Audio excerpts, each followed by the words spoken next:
Здравейте, казвам се Георги Георгиев. Съм земеделски производител, отглеждам зеленчуци, чисто отгледани зеленчуци. Занимавам се повече от 15 години.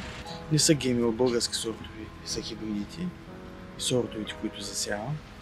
И основното раса с оборска тор и листни растителни масла и отвари. А пък за ГМО-то съм против ГМО-то. Да се засяват такива семена, тъй като ще вредят на човешкото здраве. Казвам се Румяна Йосифова.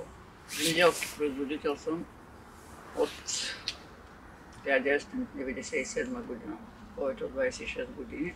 Последната ни надежда, че нещо може да се промени в позитивен план, е министъра на околната среда и водите, помощта и подкрепата на правителството да успеят да защитат исканията на българските земеделски производители за по-голяма сигурност по отношение информираността на хората за начина на производство, на селекция, на сортовете, които се произвеждат по съвременните ГМО технологии. Не съм срещу факта науката да помага на практика, но много важно е това да става с премерени крачки, с откритост при обсъждането. Надежда и пожелание за подкрепа на последните мохикани земеделски производители, областния управител на държавата да направи възможно. Намираме се пред областна управа, за да връчиме касетката с зеленчуци, които фермерите изпращат на премиера Николай Денков през областния управител с желание България да гласува не на промените за закона за ГМО. Приятно е. И на мен.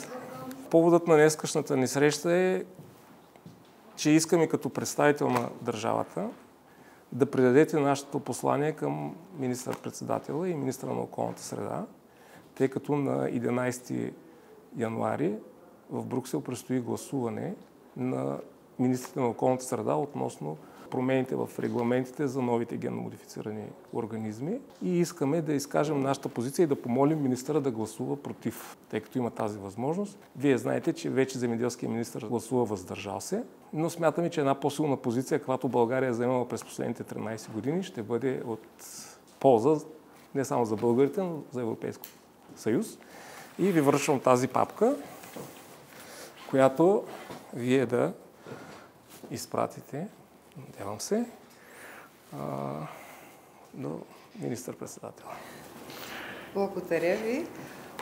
Това, което мога да кажа е, че в качеството си на областен управител поемам ангажимента да предам документите, които предоставя, че до министър-председателя да пристигне и вашата загриженост, която имате за позицията, която заявявате.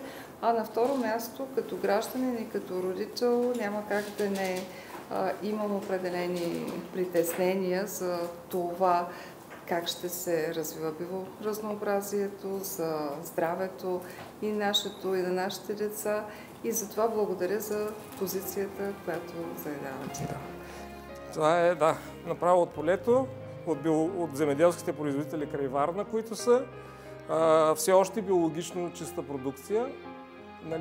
Проблемът на новите модификации ще бъде такава, че дори да си купувате продукти от биоферми, може би няма да знаете дали са абсолютно чисти. След като бъде приет един такъв закон за неетикетирани и нерегламентирани. Заповядайте. Усеща се аромата на зеленчуците. Усеща се.